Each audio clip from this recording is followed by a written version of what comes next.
네, 뭐 10월도 여러 가지 이슈들로 인해서 아주 고삐를 놓을 수가 없네요. 지난주에는 또 옵션 만기일 금리 결정이 있었고요. 이번 주는 또 주요 경제 지표들, 또 EU 정상회의, 유럽 얘기들 많습니다. 마켓 리더 특급 전략 시장 분석하죠. 오늘은 김성욱 SK증권 리서치 센터장님 오셨습니다. 어서 오십시오. 네, 안녕하십니까. 일단은 뭐 주변 상황들이 좋은 건 없습니다. 만나면 뭐 다들 죽겠다고 하죠. 상황 안 좋다고 하고요. 경기도 안 좋고요. 중국도 그렇고 유럽 상황도 그렇고 주가에 발목을 잡을 요인들이 많은데 그래도 우리가 좀 길게 보고 좀 긍정적인 요인을 미리 찾아본다면 어떤 게 있겠습니까, 센터장님? 예, 말씀하신 대로 최근 그 주가 조정을 야기했던 그 요인들을 좀 몇 가지 점검을 한번 해보겠습니다. 예. 한마디로 글로벌 경기 둔화, 예, 맞습니다. 그리고 그 미국의 기업 실적 부진, 이것도 우려된 거 맞습니다. 그리고 스페인의 그 구제금융 지연, 이것도 맞습니다. 근데 사실 이러한 그 재료들이 그 우리 주가를 억누르고 좀 상승을 좀 못하게 했던 요인들도 맞는데요. 근데 사실 이러한 요인들로부터 또 해법을 다시 찾는 것도 가능할 것으로 예상이 됩니다. 네. 그래서 그 예를 들면은 글로벌 경기 둔화 사실 우려됩니다만은 지금 미국 부동산 경기부터 시작해서 상당히 많이 호전되는 모습입니다. 그리고 기업의 그 실적 우려감, 또 당초 굉장히 우려했는데 지금 그 어닝 서프라이즈 비율이라고 하죠. 그거를 이제 어느 정도 좋게 보는지 여부를, 그게 65% 정도까지 지금 나오고 있습니다. 그 굉장히 좋은, 그러니까 높은 수준입니다. 그리고 스페인의 그 구제금융 부분에 대해서는, 구제금융 신청 부분에 대해서는 지금 신용등급 유지를 한다든지 등을 통해서 상당히 국채 수익률도 많이 빠진 상태입니다. 그래서 이런 재료들이 그 악재의 역할을 했다 그러면 다시 이제 역으로 호재로서의 성격도 반전이 가능할 것으로 예상이 됩니다. 네. 시장에 또 긍정적인 요인들도 찾아주셨습니다. 가장 긍정적이고 희망적인 것은 시간입니다. 과거에 뭐 우리나라나 미국이나 어느 나라든 대부분의 이 국가들이 이 장기적으로 보면 성장이나 주가들이 단기 변동은 있지만 장기적으로 상승 추세를 이어가지 않습니까?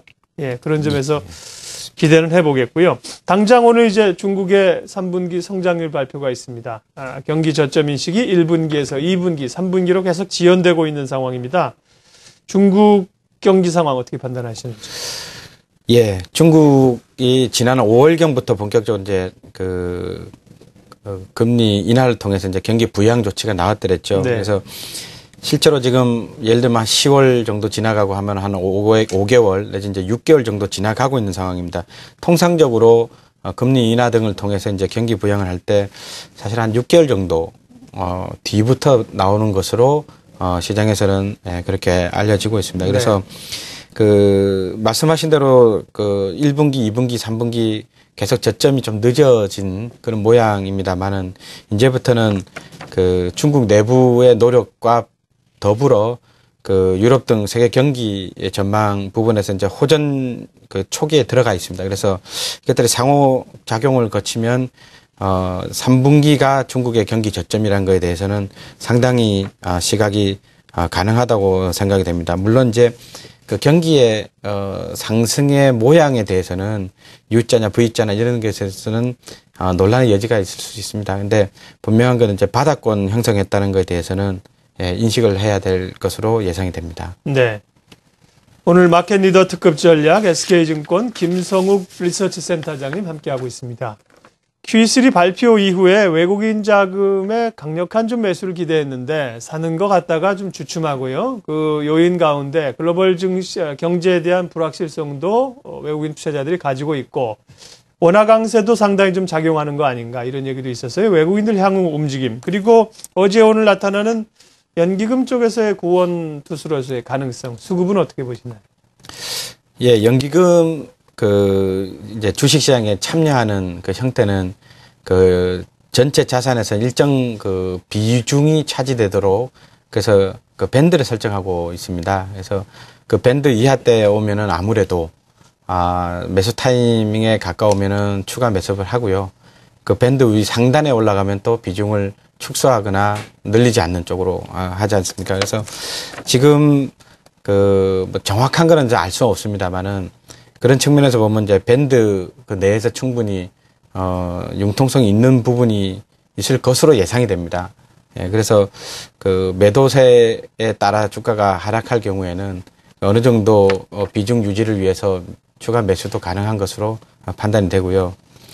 말씀하신 이제 환율 부분인데요. 네. 환율 부분은 뭐 워낙 경제에 다양하게 영향을 미치지 않습니까? 그래서 그 직접적으로 그 수급 측면에서 보면은 외인들이 사실은 외인 순매수 중에 일정 부분은 그 환율을 보고 들어온 것으로 저희들이 좀 보고 있습니다.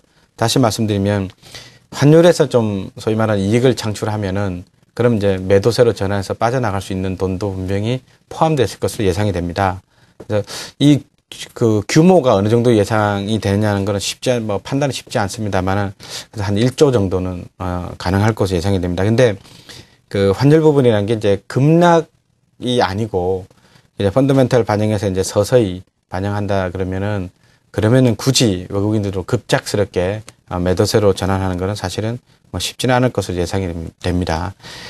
이제 다만 이제 기업 실적 부분에 대해서 좀 우려가 되시는 부분이 있을 수 있는데요. 근데 이것도 마찬가지 모양으로 나타날 것으로 예상이 됩니다. 그래서 서서히 그 환율 부분이 조정되는 것은 우리 경제의 건전한 부분이 반영되고 있기 때문에 그래서 이것이 반드시 그 악재로만 작용할 부분은 아니다라고 보여지고요. 그래서 전체적으로 봤을 때 그 외국인들의 그 순매수라는 큰 틀은 계속 유지되고 있는 것으로 저희들이 판단하는데요. 예를 들면 선진국 그 시장, 선진국의 순매수가 예를 들어 이머징 마켓 타 시장에서는 매수세가 유지가 되고 있습니다. 그래서 네. 뭐 굳이 우리나라를 비롯한 전 세계적인 매도세는 아닌 걸로 보시면 될 것 같습니다. 예. 자, 전략 듣기 전에요. 우리 김성욱 SK증권 리서치 센터장님은 뭐 아시는 분도 계시겠습니다만은 SK 오시기 전에 국민연금에서 이제 또 운영팀장을 하셨기 때문에 연기금들이 최근 좀 움직였어요. 앞으로 연기금이 뭐 얼마나 더 사겠느냐 이건 좀 여쭤보기 어렵겠지만 연기금이 좀 시장을 버텨서 산다면 구체적으로 이제 기금의 운영 형태라게 계실 때라든지 주로 뭐 대형주들을 먼저 사게 되어 있습니까? 어떻습니까? 형태가. 아무래도 네. 그 국민연금이라는 자금의 특성상 네.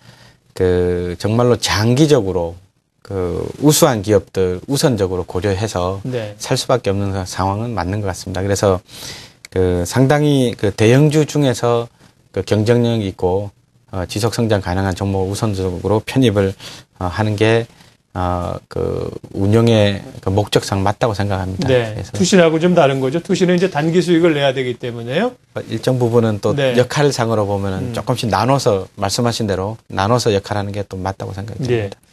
자, 앞서 이제 모두의 긍정적인 부분을 찾아보자고도 말씀하셨습니다. 이제 연말까지도 좀 생각을 해야 될 것 같아요. 전략을 좀 마무리해 주십시오. 예, 그 시장을 억누르는 요인 그 중국 경기 회복세 지연이라는 그런 부분, 그다음에 3분기 실적 악화 우려, 그다음에 스페인 구제금융, 사실 이런 것들이 시간이 지나가면서 상당히 그 호재 또는 완화의 가능성이 높습니다. 그래서 이런 것들이 시장에 반영이 되면은 지금 사실 MSCI라는 지수 있지 않습니까? 거기 기준으로 네. 하면은 저희들이 우리나라 12개월 예상 퍼가 8배 중반 정도에 불과합니다. 그래서 사실은 3년 평균치가 저희들이 9배 남짓, 그러니까 9.3배 정도로 분석이 되는데요. 사실 8.6배에서 9.3배 정도 되면 매수율이 그 자체만 해도 그러니까 주가가 상승할 여력이 상당히 있습니다. 그래서 그런 부분하고 실제로 내년에 기업 실적도 그 시장 컨센서스 상으로는 굉장히 많이 증가하는 걸로 되어 있습니다만은 그렇게까지는 달성하지 않더라도 10% 내지 안짝으로 EPS만 성장하더라도 전체적으로 봐서는 그 전체 지수가 평균적으로 보면은 상당히 15% 남짓 상승의 가능성도 저희들은 있다고 보여집니다. 그래서 시장 전체 분위기적으로는 비교적 긍정적인 시각을 유지하셔도 네. 예, 물론 타이밍적으로는 조금 선택에 어려움이 있으시겠지만 예, 괜찮을 것으로 좋게 보시는 쪽은요. 간략하게만. 예. 예, 내년에는 잠깐 말씀은 내년에는 업종별로 종목별로 굉장히 엇갈릴 것으로 예상이 됩니다. 그래서 투자하실 때 굉장히 민첩한 대응도 분명히 요구된다고 생각이 되고요. 단기적으로는 아무래도 중국 관련 요번에 발표가 네. 상당히 나름대로 악재 해소에 큰 역할을 할 것으로 예상이 됩니다. 그래서 경기 관련 소재주 같은 경우는 우선적으로 반영이 되고 그 다음에 또 이전에 순환매 양상이 나타나고 이렇게 모양이 될 것으로 예상이 됩니다. 마켓리더 특급 전략 SK증권 김성욱 리서치센터장님 함께했습니다. 고맙습니다. 예, 감사합니다.